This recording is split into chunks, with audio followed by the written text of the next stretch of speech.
Hi, and welcome back to the Missouri 2018 Ballot Primer. I'm still D, and last time we broke down Amendment 1. This time, we're on to Amendment 2. This the one with weed on it. That's right, Amendment 2 is one of 3 proposals on the ballot for the legalization of medical marijuana. And this is the one that is most like what you typically think of when you think about legalization of medical marijuana throughout the other states that have already adopted it.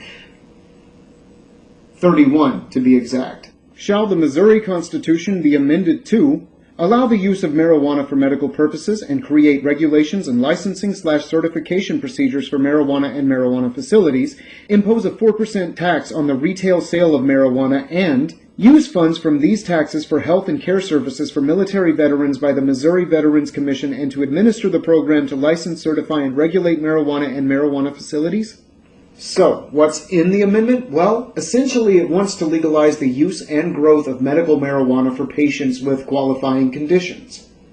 And what are those qualifying conditions? Well, in the actual text of the amendment, it would legalize the use of marijuana for patients with cancer, epilepsy, glaucoma, intractable migraines unresponsive to other treatment, a chronic medical condition that causes severe persistent pain or persistent muscle spasms, including but not limited to multiple sclerosis, seizures, Parkinson's disease, Tourette syndrome, debilitating psychiatric disorders such as PTSD if diagnosed by a state-licensed psychiatrist, HIV or AIDS, chronic medical conditions normally treated with prescriptions that cause dependence when a state-licensed physician determines marijuana to be a safer alternative, hepatitis C, amyotrophic lateral sclerosis, inflammatory bowel disease, Crohn's, Huntington's, autism, neuropathy, sickle cell, Alzheimer's, cachexia, wasting syndrome, anyone dealing with a chronic medical condition that requires habit-forming medications where a state-licensed physician feels that it would be better for them to be on marijuana, or any other medical condition that a state-licensed physician feels could be treated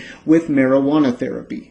It also places legal limits on the amount of marijuana that these patients can possess at a time. Those possession limits are as follows. Patients can own 6 flowering plants. Caretakers actually can own up to 18 flowering plants as long as they take care of multiple patients. Patients can purchase up to 4 ounces of dried marijuana in a 30-day period and possess a 60-day supply of dried marijuana at any given time. In addition, the amendment would set up a path to licensure and certification of marijuana growers and dispensaries in the state, as well as implement a 4% tax on the sale of all medical marijuana. You want to see where the tax goes? It's pretty cool. Under the amendment, the revenue generated by the 4% sales tax would go to the Missouri Department of Health and Senior Services to oversee the state's medical marijuana program, licensure, certification, and regulation of sales and dispensaries, and to healthcare services, job training, housing assistance, and other services for veterans. Now, how are you going to say no to that?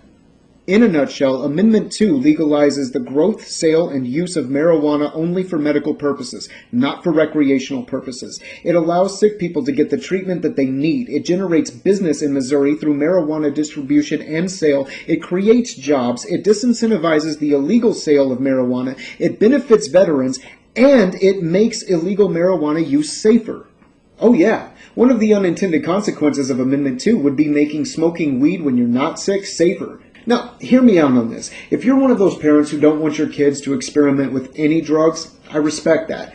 But if they're the type of person who's going to experiment with illegal substances, then it's going to happen. And would this amendment or any marijuana legalization bill on the ballot mean that they would have access to pharmaceutical grade marijuana that people are selling from their prescription? Absolutely, inevitably. But if your child is the kind of person who's going to experiment with marijuana, then you better hope they get their hands on the good stuff and not the dirt weed that's being sold on the black market. Because if they smoke this weed, they don't have to worry about it being laced with PCP or cocaine or LSD or formaldehyde, because the dealer wants to get a reputation for having a stronger, more psychoactive strain than other dealers. They also don't have to worry about it being sprayed with pesticides, because these are regulated crops and they don't have to be hidden inside of cornfields or whatever and sprayed by crop dusters who can't differentiate between the two.